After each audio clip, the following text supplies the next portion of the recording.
মা, কি করছো? ওই বাইরের দিকে তাকিয়ে হ্যাঁ।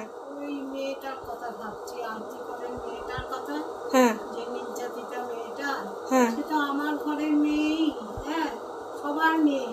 হ্যাঁ, আমারও তো মেয়ে আছে। আচ্ছা, তুমি কি এই শহরে নিজেকে সেফ মনে করো? এখন তো মনে হয় 8 থেকে 80 কারোরই সেফটি নেই, কেউ সেফ না। আমি তো জাস্টিস চাই না, আর তাড়াতাড়ি জাস্টিসটা হোক।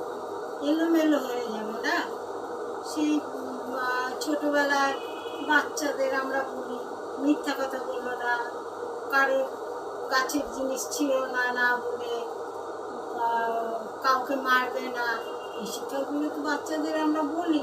আচ্ছা, তারা করে না। শিক্ষাটা দিলে 2 দিন 4 দিন 5 দিন, কিন্তু এত ভালো লোক তো পৃথিবীতে নেই মা, দেখছো তো। কিন্তু মার দিলে তাদের তারা হয়তো তখনকার মতন কথা শুনে তারা ওই রকমই হয়ে যায়। যে ফ্যামিলিতে স্বচ্ছতা থাকে তার ছেলে মেয়ে স্বচ্ছ হবে।